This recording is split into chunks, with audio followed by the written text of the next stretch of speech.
Ассалаумалейкум, қалайсыздар? Біздің YouTube көрермендеріміз, менің есімім Малихан. Парақшама қош келдіңіздер. Бүгін сіздерге жалпы самомойкаға келіп, көлігімізді қалай дұрыс жуу керектігін сіздерге өз тәжірибеммен бөлісетін боламын. Бүгін сіздермен видеода самообслуживание мойкасына келіп, қалай өз көлігімізге жақсылап тұрып, дұрыс уход жасап және өз тәжірибемдегі топовый химикаттармен бөлісетін боламын. Видео пайдалы болатын болса, комментарий жазып, лайк баса кетіңіздер. Ал біз бастайық. Көптеген самомойкаларда байқап атам, көп адамдар көлікті мүлдем қате жуып атады. Соған мен сіздерге бір дұрыс жуудың фишкасын және де басқа да пайдалы химияларды, керекті заттарды көрсеткім келіп жатыр. Жалпы өзімді кішігірім таныстыра кетейін. Есімім Алихан, бағана атап өткендей, жасым 20-да. Көлік саласында осы автомойка кәсібім бар. Одан бөлек мойка, брусчатка, фасад, яғни клининг саласында жұмыс жасаймын. Мен өзім бұрындары көлік жууға, жалпы көлік айдауға мүлдем қызықпайтынмын, бірақ соңғы бір жылдың ішінде көлікке дұрыс уход жасауды, жалпы енді көлік ол біздің тұлпарымыз ғой қазіргі. Күнделікті осы көлікпен жүреміз, жұмыс жасаймыз және бұған да дұрыс уходты требовать етеді. Сондықтан жақсылап тұрып жуамыз. Ал бізге сәттілік. Қазір сіздермен барлық процесстерді бөлісіп көрсететін боламын. Ал немізге ақша салдық. Енді ақша тасылған машин сразу 2000 теңге салдым. Жету керек. Негізі бір 1000 теңгемен жууға болатын шығар. Жазайықшы комментарийге. Самообслуживание мойкаға келіп, қанша теңгемен толықтай көліктеріңізді жуып шығасыздар. Енді өзімнің бір рекордым 300 теңге, 400 теңге болған шығар. Сіздер қанша теңгеге толықтай көлікті жуғансыздар. Бүгін сіздермен 3 фазалық мойка жуамыз, яғни 3 фазадан тұратын. Барлығын қазір процесстерін көрсетемін. Қараңыздар, мынау бізде өзімізде қолданатын химиялар. Әрқайсысын жеке таныстырымда бір келіп тұр. Мынау бізде гидрофоб, то есть кварцевый состав, даже оқитын болсам, кварцевый покрытие для мощного гидрофоба и блеска. То есть мынау өте күшті гидрофоб береді и және блеск береді. Бұл бұны біз 3-ші фазаға қолданамыз. Мынау бізде кислотный шампунь для ручной мойки автомобиля с добавлением цитрусовых масел. Яғни бір цитрусы иіс шығарады. И плюс кислотный шампунь деген бұның пайдасы кузовымыздағы, терезелеріміздегі водный камендер соны кетіреді. Соған осындай химия сатып алдым. Бұл не бәрі бір 3 теңге ма тұрады. Но эффекті өте мощный. Одан бөлек, наверное, менде комплектінде чернитель бар. Енді чернитель емес, бұл силикон боле. Силикон чернительден қарағанда эффекті, стойкісі, жылтыратуы потолок, короче. Бұны да сіздерге қалай жағып, қалай процесстерін бөлсем. Енді бұлар сол составтар сумен араласқан күйінде. Одан бөлек мына составты көрсеткім келіп тұр. Бұл бізде концентрат очистителя шин и дисков. То есть баллонымыздағы дискілерді мына жерде тұрған қараңыздар. Баллон, диска, соның барлығын жақсылап тұрып тазартады. Қалғыш пыл деген болады ғой көліктегі. Соның барлығын осымен тазартатын боламыз. Әрине оны тазарту үшін бізде твердый щетка, басы қатты. Осылайын алып, баллон дискілерді қазір толықтай бүйтіп тазалап шығамыз. Енді бір кайфы бар өзінше. Кімде автомойкасының өзінің наборымен, кисточкаларымен, тряпка, губкасымен келеді. Комментарий жазыңыздар, міндетті түрде көрейік қаншауымыз автолюбительдер именно уход бойынша. Химия бәрі дайын бізде, сумен міндетті түрде араласу керек. Составты оқып көрсеңіздер, жазылып тұрады қанша араласу керек. Нерде менде примерно 1-ге 1 араласқан күйі. Бұны қалай істейміз? Бұны толықтай дискі, колодка бәріне сүйіп шығамыз осылайынан. Жақсылап тұрып. Енді айтып ғой, көлік таза принципе. Но бәрі де сіздерге көрсеткім келіп тұр. Мысалы дискілерге, баллондарға міне толықтай шашып тастауымызда. И міндетті түрде жақсылап шөткілеп шам бұны.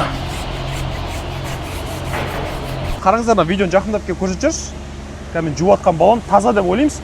Бірақ нерден қараңыздаршы, қоп-қоңыр болып кірілер шығып жатыр. Бәрі кір міне, мысалы қараңыздаршы. Бәрі кір баллоннан шығып жатыр. Химияны себем, шөткілесем кірін шығарып жатыр. Анау кірі впитываться етіп қалғанда датауы. Тура осылай толықтай барлық баллонды жуып шығамыз.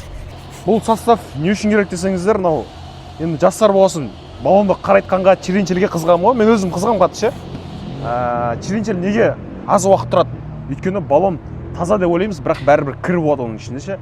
Ал осы составпен жақсылап сеуіп барып, черенчел немесе силикон жақсаңыздар, силикон черенчелдеріңіз өте ұзақ уақыт тұрады ше. Ол гарантия уже. Қазір көріп тұрғандарыңыздай пенаны шашып болдық. Енді бұл жерде көп адамдардың жіберетін қателігі пенаны кір көлікке шашып алып, сразу губкілеге көшеді. Губканы алады да и сразу үйкелеп. Бұл қате. Неге өйткені кузовта әлі кірлері бар. оны бірінші фазада бүкілемеу керек. Яғни бірінші фазада пена шашып болғаннан кейін кішкене уақыт беріп, содан кейін шайып тастау керек. Осы қателікті жібермеңіздер. Бұны жіберетін болсаңыздар, кузовтағы кірлерді керісінше сырт тастайсыздар да и тупо полировке қадаласыздар. Не надо. Лучше мен қазір химияны шашып болдым. 1 минут күтем. 1 минуттың ішінде кірдің өзі барлығы жерге түседі. И соны мен сумен шайып тастаймын. Содан кейін барып екінші фазаға көшетін боламыз. Кірлердің барын түсірейік. Тоже бұл кезде де жоғарыдан емес, төменнен шайған дұрысырақ. Неге? Өйткені жуып атқан кірлердің қай жерлері қалып кетіп жатыр кірлер, соның барлығын бізге көруге мүмкіндік береді. Дәл осылай астынан бастап жоғарыға қарай көтерілем. Ал біз бағана көлігімізге пена шашып, бұл бізде бірінші фаза кетті. То есть айтап өткендей, көлікте тұрған основной кірді алып тастадық. Енді статичный кір деген болады, который ашин химия, оны обязательно губкілеп сүртіп барып кетіреміз. Оған мына состав көмектеседі.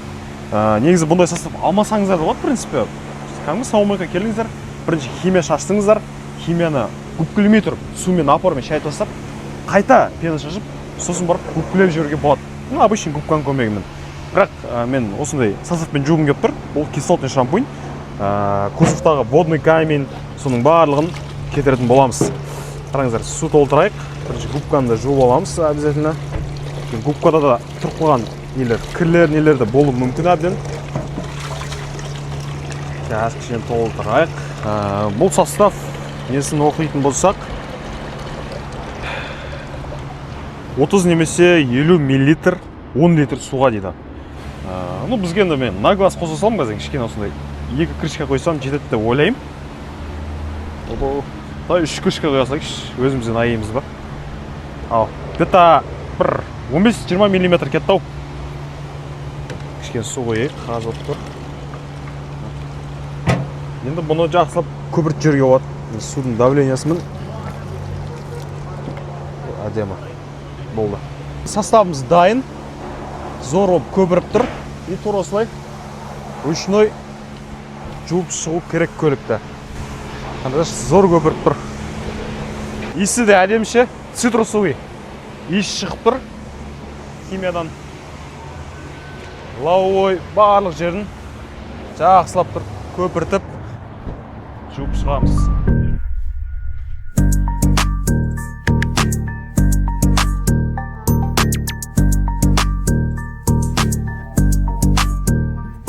Екі фазадан жуып болдық.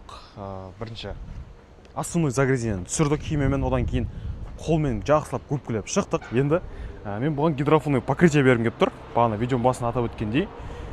Неше түрлі бренд бар. Но біздегі Chemical Russian деген брендікі. Енді магазинге барған кезде ең мықтысы маған осы деп кеңес берді. Бағасы бір 3.000-4.000 теңгенің арасы болу керек, уже есіне шығып кетті. Бұл бізде гидрофонный эффект береді и 7 мойкаға дейін ұстап береді. То есть бұны себесіздер, и одан кейін 7 мойка бойы сіздің кузовыңызда, терезелеріңізде гидрофоб беріп тұрады. Қазір жаңбырлы күн болып жатыр ғой бізде, келе жатыр алдымызда. Соған өте пайдалы нәрсе.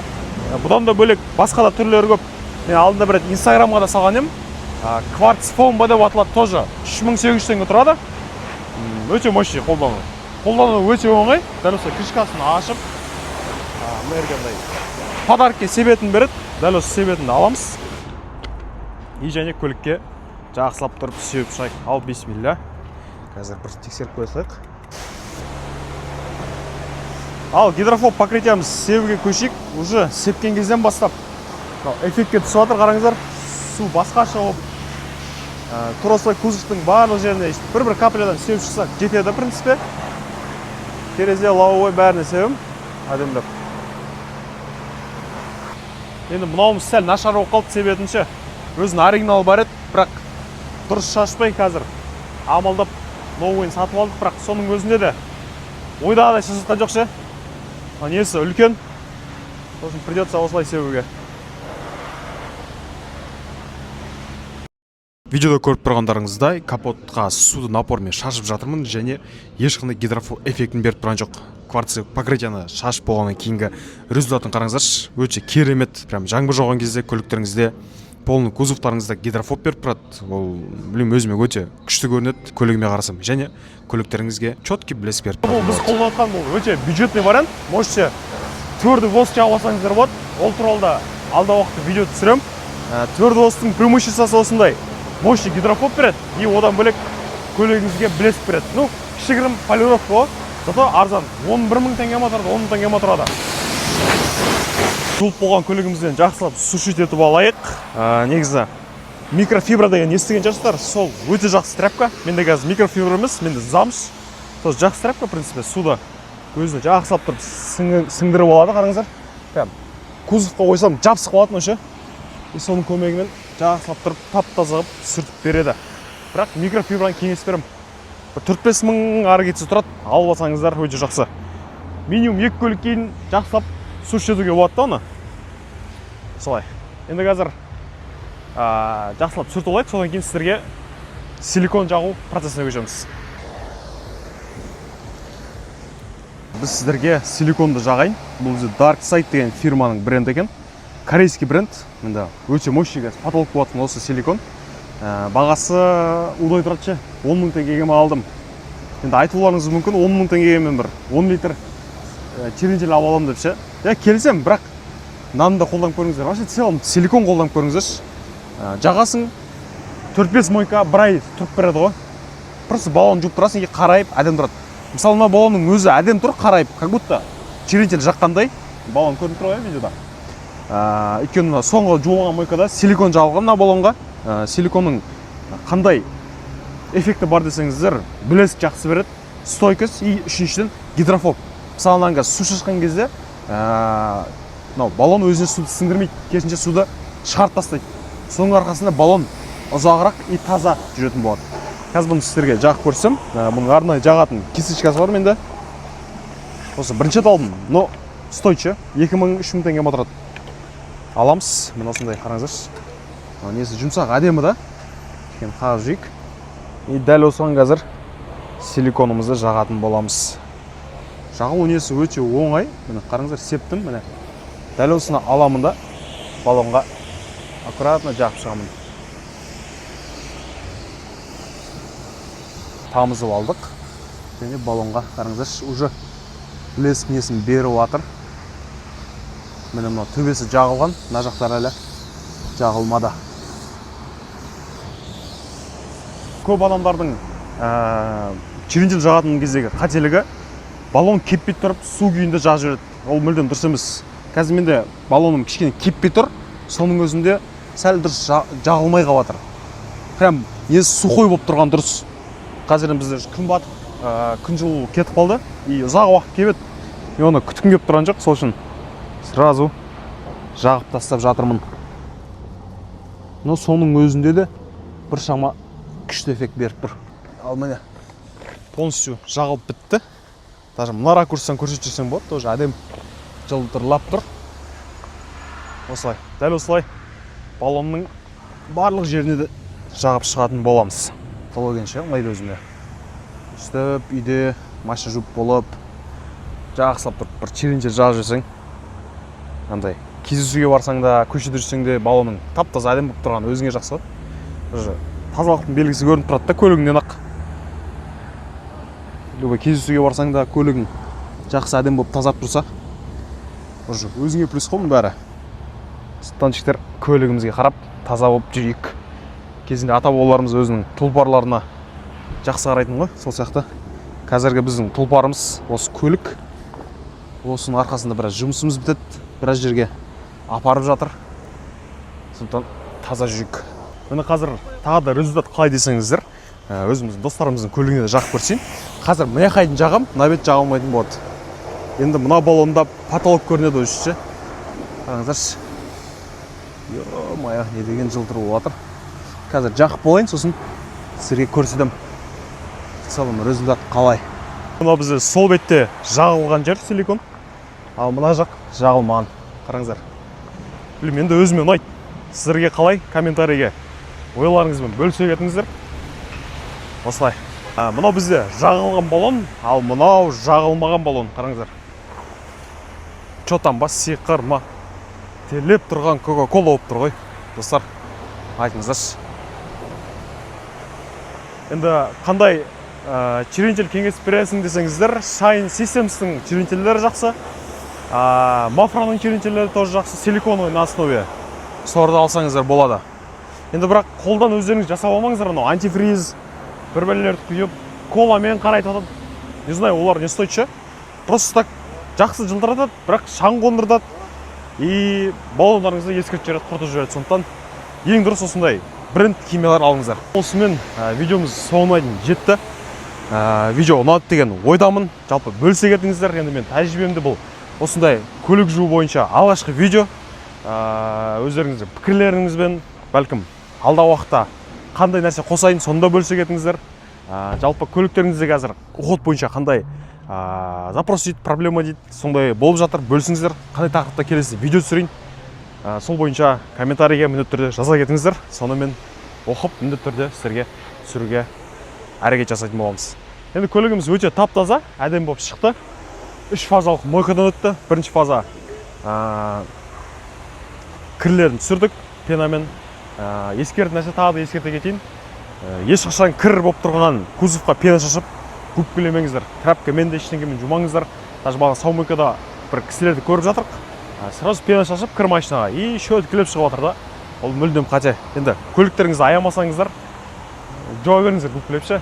Бірақ в идеале екінші фазада мен сияқты пенаға шашып жақсылап, сосын барып кірлерін жақсылап трапкамен, губкамен жуып шыққан абзал.